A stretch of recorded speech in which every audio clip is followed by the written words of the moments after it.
قطع قطع کردن. این روش شامل چندین مرحله شکنجه بیرحمانه بود. اول قربانی رو تا حد مرگ حلق‌آویز می‌کردن، بعد در حالی که هنوز زنده بود شکمش رو پاره می‌کردن، بعدش سر قربانی رو از بدنش جدا می‌کردن و در نهایت بدنش رو به 4 قسمت تقسیم می‌کردن.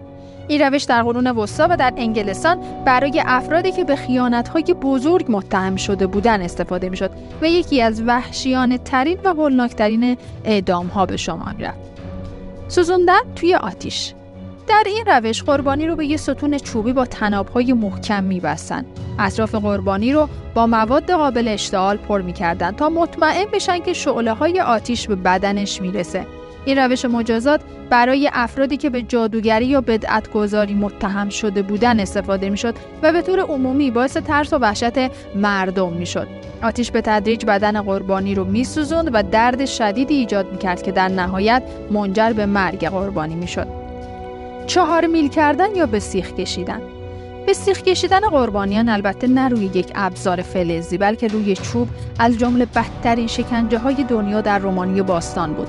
افرادی که در رومانی قدیم به اعدام محکوم می‌شدند باید روی یک تیرک چوبی نوک‌تیو و ضخیم می‌شستند. این میله از پایین تنه وارد بدن قربانی می‌شد و از دهان یا شانه‌ها بیرون می‌آمد. وقتی که تیرک به صورت عمودی بالا می‌رفت، قربانی به دلیل سنگینی وزنش از تیرک به پایین سر می‌خورد. نکته بسیار دردناک قضیه اینجاست که این کار 3 روز طول می‌کشید و در این مدت تیرک به آرومی از بدن قربانی عبور می‌کرد و منجر به مرگ تدریجی و دردناک اون می‌شد. در رومانی اعتقاد بر این بود که این نوع اعدام محبوب‌ترین روش تنبیه و اعدام شاهزاده والاچیا معروف به ولاد دراکولاست. این حاکم خونخوار بیش از 20,000 نفر رو به این روش به اعدام محکوم کرد. اسکافیزم یا وان مرگ از جمله رقت انگیزترین و البته خلاقانه ترین روش‌های شکنجه در دوران باستان و همینطور در ایران باستان بود. در این روش قربانی رو بین 2 قایق قرار میدادن و بهش شیر و عسل میدادن. این مخلوط باعث اسهال شدید میشد و حشرات و جوندگان رو به سمت قربانی جذب میکرد.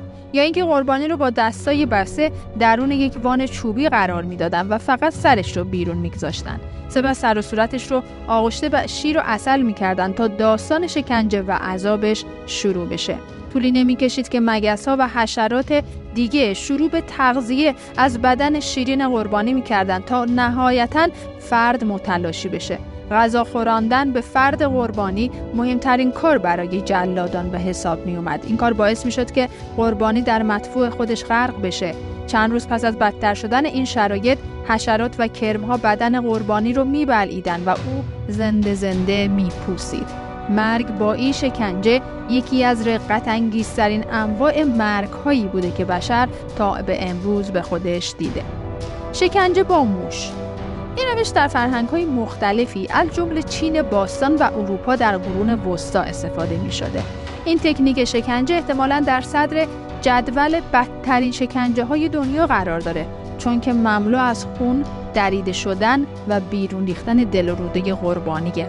در این روش موش‌های زنده رو درون قفس فلزی که به بدن قربانی چسبونده شده بود قرار می‌دادن.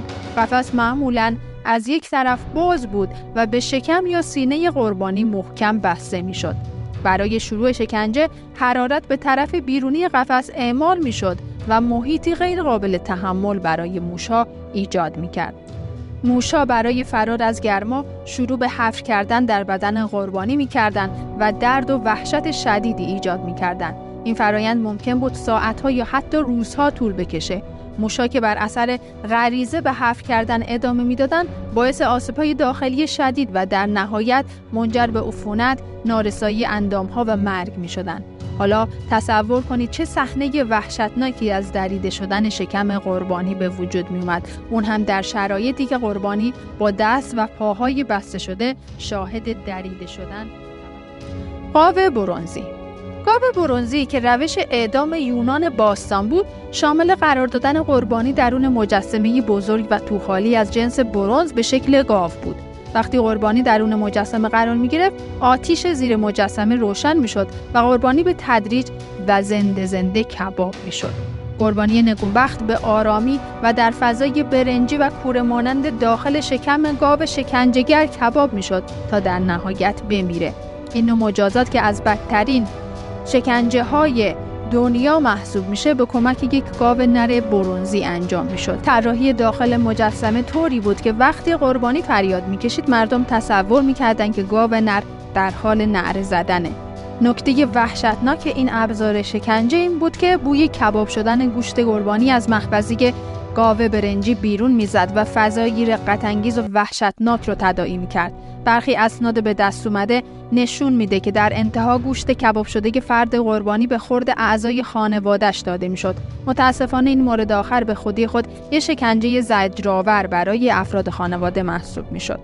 کشیده شدن زیر کشتی که یکی از بدترین شکنجه‌های دنیا برای دریانوردان و ملوان‌ها بود که توسط نیروی دریایی هلند و در اواخر قرن 16 میلادی ابداع شد. در این روش قربانی رو با طناب می‌بستن و از کشتی به بیرون پرتاب می‌کردند. سپس قربانی رو از زیر کشتی از یک طرف به طرف دیگه می‌کشیدند.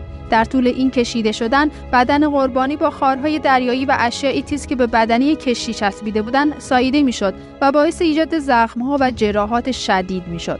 این فرایند معمولاً به غرق شدن قربانی منجر میشد، چرا که قربانی در حالی که زیر آب بود در تلاش برای نفس کشیدن یا به دلیل شوک و خونریزی ناشی از ساییدگی بی‌پایان دچار مرگ میشد.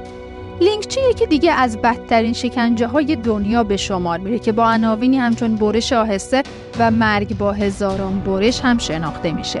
در این روش شکنجه که مختص کشور چین بود، ابتدا محکوم رو به یک تیر چوبی می‌بستن و سپس تکه‌های پوست یا اندام‌های اون رو به تدریج و یکی یکی از همدیگه جدا می‌کردن. در نهایت با برش قلب یا بریدن سر محکوم اون رو اعدام و از دردهای استخوان‌خراش این شکنجه خلاص می‌کردن. لینگچی یا قصابی شدن یکی از بدترین شکنجه‌های دنیا در اوایل قرن دهم محسوب می‌شد که نزدیک به 1000 سال کاربرد داشت و خوشبختانه در سال 1905 برای همیشه منسوخ شد. زنده به گور کردن. در این روش فرد زنده رو به درون گودالی مینداختن و با خاک میپوشوندن تا به آرامی خفه بشه و بمیره. در دوران محاکمات جادوگری افرادی که به جادوگری متهم شده بودند گاهی اوقات به این روش اعدام می‌شدند. در برخی جوامع این روش به عنوان تنبیه شدید برای زنا هم استفاده می‌شد و بیشتر محکومین اون رو زنها تشکیل می‌دادند که تا گردن دفن می‌شدند یا کاملا با خاک پوشونده می‌شدند. برخی از قاتلان زنجیره‌ای هم از این روش برای شکنجه و کشتن قربانیان خودشون استفاده کردند. ببر خونین. این روش وحشتناک با بی حرکت کردن قربانی شروع می شد که معمولاً قربانی رو با صورت به سمت پایین می خوابوندن. اعدام کننده سپس برش‌های عمیقی در امتداد ستون فقرات قربانی ایجاد می کرد و دنده ها رو به آرومی از ستون فقرات جدا می کرد. دنده ها به زور به سمت بیرون خم می شدن و اعضای داخلی بدن نمایان می شد. در نهایت ریه‌های قربانی از بدن بیرون کشیده می شد و روی دنده های باز شده قرار داده می شد تا ظاهر بال رو ایجاد کنه. این روش نروژی نه تنها برای ایجاد درد شدید و مرگ تدریجی و دردناک طراحی شده بود، بلکه به عنوان نمایش قدرت و